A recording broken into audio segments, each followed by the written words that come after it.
MQM वुज़रा और अरकान assembly से सिक्योरिटी वापस लेने का इल्ज़ाम मुस्तरद। सिंध के सीनियर वज़ीर ने MQM के दावे बेबुनियाद इल्ज़ामात करार दे दिए। कहते हैं खालिद मकबूल सिद्दीकी और मुस्तफ़ा कमाल वफाकी वज़ीर हैं, आप तो बैठे ही इस्लामाबाद में हैं, तो क्या सिंध की सिक्योरिटी को इस्लामाबाद लेकर जाना था? मैं भी इस्लामाबाद जाता हूँ। वफाकी वुज़रा एक एक सिपाही के साथ घूम रहे होते हैं। यहाँ पर एक एक वज़ीर को 10-10 सिपाही दिए हैं। पुलिस की मोबाइल हर वक्त उनके साथ होती है। जिस हुकूमत के वज़ीर हैं उनसे इतनी सिक्योरिटी नहीं मिलती जितनी हम देते हैं। झूठा प्रोपेगेंडा करके लोगों को गुमराह करने की कोशिश की गई। ये मुर्दा और दफन हुई सियासत को ज़िंदा करने की कोशिश कर रहे हैं। जो रहनुमा सिक्योरिटी का मजाज है उसको भी दी है, जो सिक्योरिटी का मजाज नहीं वो हुकूमत को दरख्वास्त दें कि हमें हक है या हमें शौक़ है, तो वह अलग बात है। मनगढ़ंत प्रोपेगेंडे से इन मसाइल का हल नहीं निकलेगा। गुल प्लाजा आग बुझी नहीं थी और 18वीं तरमीम ख़त्म करने की बातें हो रही थी। कराची को विफाक के हवाले करने की बातें की गई। सानह पर चंद जमातों का रवैया बहुत ही मनफी रहा है।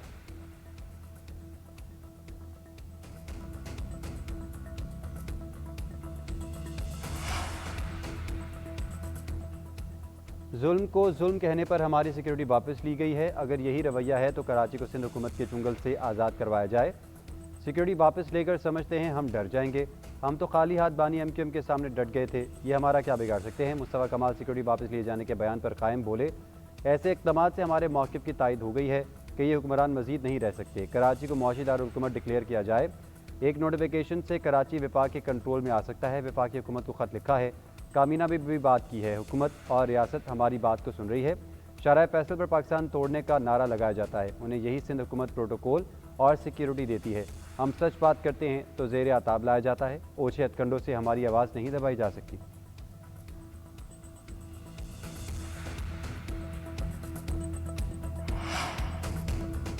साना गुल प्लाजा के मुतासरीन को हर सूरत बहाल करेंगे। पीपल्स पार्टी हुकूमत मुतासरीन के साथ खड़ी है। साने ने शदीद दुख और सदमा दिया है। वज़ीर आला सिंध मुराद अली शाह की काबीना इजलास में गुफ्तगू। मुराद अली शाह की सरबराही में सब कमेटी कायम। कमेटी कमिश्नर की सरबराही में कायम इंक्वायरी कमेटी की रिपोर्ट का जायज़ा लेगी। रिपोर्ट की रोशनी में मज़ीद कार्रवाई और लाहेअमल का फैसला किया जाएगा।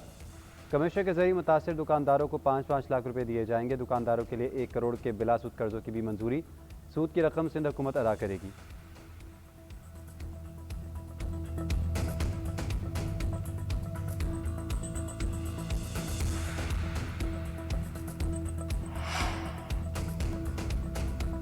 सुपर टैक्स केस के काबिल समाअत होने पर एतराज़ात मुस्तरद। इनकम टैक्स का सेक्शन फौरी बहाल। आईनी अदालत ने सुपर टैक्स से मुतालिक केस का फैसला सुना दिया। फैसले में कहा गया है कि पार्लियामेंट इनकम पर टैक्स लगाने का इख्तियार रखती है। हाई कोर्ट के सेक्शन 4C से मुतालिक फैसले जुज़वी तौर पर कलअदम करार दिए जाते हैं। इनकम टैक्स ऑर्डिनेंस का सेक्शन 4B 2015 से बरकरार रखा जाएगा। चीफ जस्टिस आईनी अदालत अमीनुद्दीन खान ने फैसला सुनाया। खैबर पख्तूनख्वा में दहशतगर्दी के मुतासरीन की बहाली के लिए सुपर टैक्स नाफिज किया गया। 300 मिलियन रुपये सालाना मुनाफा कमाने वालों पर 5% इजाफी सुपर टैक्स आयद किया गया। तमाम हाई कोर्ट्स ने सुपर टैक्स को दुरुस्त करार दिया। 2022 में 150 मिलियन रुपये सालाना मुनाफा पर 10% सुपर टैक्स आयद किया गया था। 2022 के सुपर टैक्स के माजी से इतलाक और दोहरे टैक्स की बुनियाद पर चैलेंज किया गया था।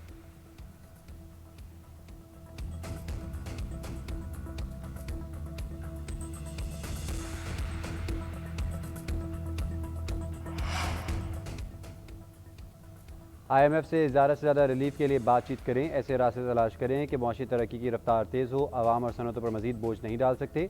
IMF को रिलीफ पर मनाने की तैयारी करें। वज़ीर आज़म शहबाज शरीफ की मुतल्लिका इदारों को हिदायत। ज़्यादा से ज़्यादा रिलीफ के लिए आइंदा बातचीत में असर नो तरजीहात मुतय्यन करने का फैसला। 2 हफ्ते में मुतल्लिका इदारों और वजारतों से ठोस तजावीज़ और मनसूबा तलब कर लिया। वज़ीर आज़म ने कहा कि सरमायाकारी के फ़रोग़ और तनख्वाहदार तबके के रिलीफ के लिए इक़दाम किए जाएँ।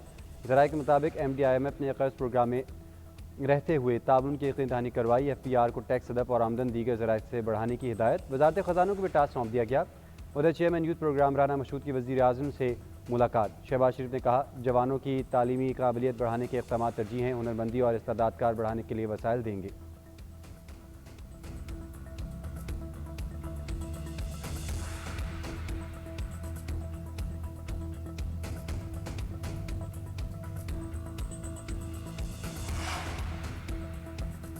भारत में कोरोना से भी मुल्क वायरस फूट पड़ा।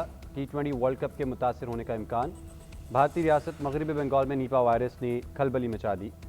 वबाई लहर रियासत के 7 शहरों में एक साथ आई। अब तक मुतारिद केसों की तस्दीक हो चुकी है। मरीजों का इलाज करने वाले डॉक्टर्स भी वायरस का शिकार। 100 से ज़्यादा अफराद को सख्त भी निगरानी और क्वारंटीना में रखा गया। हुकाम के मुताबिक बीमारी एक निजी अस्पताल से शुरू हुई।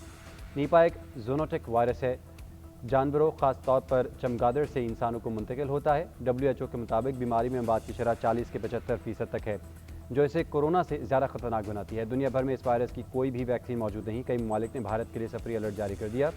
वायरस के मजीद फैलाव पर भारत में वर्ल्ड कप का तयशुदा इवेंट भी मुतासर हो सकता है। हवाई अड्डों पर स्क्रीनिंग में इजाफा, वर्ल्ड कप के मैचेस बीमारी से मुतासरा कोलकाता में भी शेड्यूल हैं।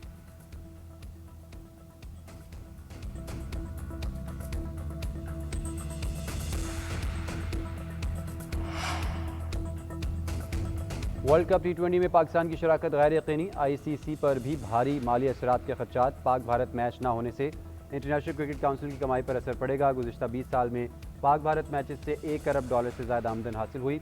मैच के टिकट भी फौरी फ़रोख्त हो जाते हैं। T20 पर महंगे इश्तहारात और स्पॉन्सरशिप की मद में भी पैसा कमाया जाता है। पाक भारत मैच के इश्तहारात का एयर टाइम $4800 में फ़रोख्त होता है। पाकिस्तान और भारत के दरमियान मैच ना हुआ तो ये तमाम आमदन रुक जाएगी।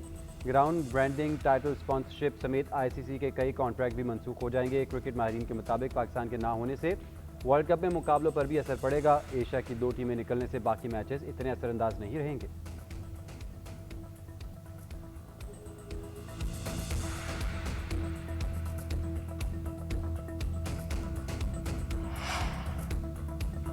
ICC ने बांग्लादेश सहाफ़ियों को T20 वर्ल्ड कप की कवरेज से रोक दिया। सहाफ़ियों को एग्रीडेशन देने से इनकार, जिनकी पहले हो चुकी वो मनसूख कर दी गई।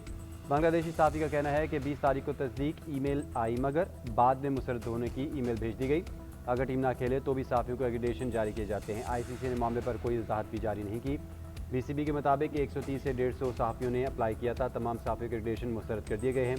कोई बाज़ाब्ता वजाहत भी जारी नहीं की गई। ज़राए के मुताबिक बांग्लादेश के सहाफ़ियों से दोबारा दरख्वास्तें ली जाएंगी। सिर्फ श्रीलंका में होने वाले मैचेस के लिए एग्रीडेशन जारी किया जाएगा।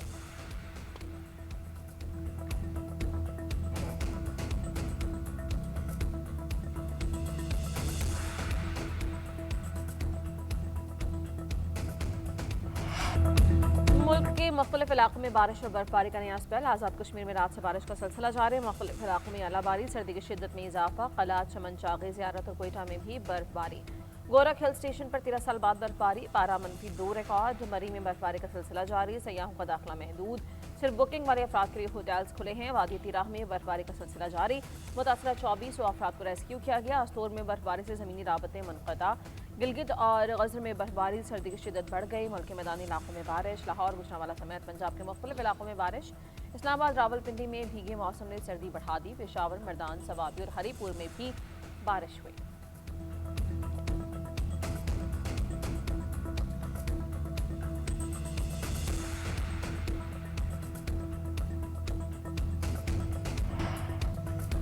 NHA का बर्फबारी से बंद रास्तों की बहाली के लिए क्लियरेंस ऑपरेशन। शीलाबाग, खोजक टॉप, चमन सेक्शन पर बर्फ हटाने के लिए मशीनरी फाल। सड़कों पर नमक का छिड़काव। ट्रैफिक की रवानी यकीनी बनाई जा रही है।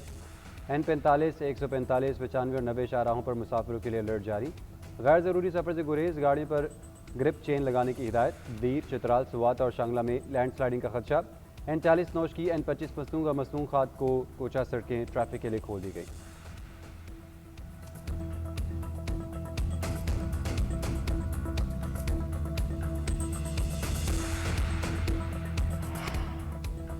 बारिश हो जाए तो पानी नहीं निकलता, आग लग जाए तो इनसे बुझती नहीं। कराची के मसले का हल सूबाई कंट्रोल है ना वफाकी। सिर्फ कराची सिटी गवर्नमेंट ही सब मसाइल का हल है। अमीर जमात इस्लामी हाफिज नईमुर रहमान की न्यूज़ कॉन्फ्रेंस कहते हैं प्रोजेक्ट पीपल्स पार्टी बहुत चल गया, अब ख़त्म होना चाहिए। धंधेबाजी बंद करके लोगों की राय का एहतराम करें। शहर के बच्चों की किस्मत का सौदा ना किया जाए। सानिया गुल प्लाजा के बाद शहरियों में बेबसी की सूरत हाल है।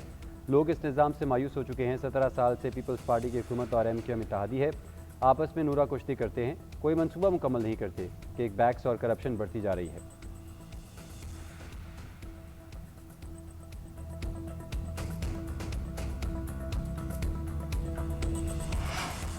मरकजी तंजीम ताजरान पाकिस्तान के वफ्द की आबाद हाउस आमद। चेयरमैन हसन बख्शी के साथ गुल प्लाजा मुतासरीन की बहाली और इमदादी इक़दामात पर बातचीत। हसन बख्शी की बहाली के लिए हर मुमकिन ताउन की यकीन दहानी।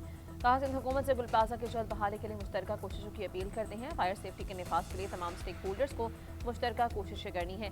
मार्केट्स के सर्वे के दौरान मुतल्लका एसोसिएशन के नुमाइंदगान की मौजूदगी को यकीनी बनाया जाए। पुरानी इमारतों में फायर सेफ्टी सहूलियात की फराहमी एक बड़ा चैलेंज है। गुल प्लाजा सानही से हम सबको सबक लेना होगा। तमाम एसोसिएशन को अपनी जिम्मेदारी का मुजाहिरा करना होगा।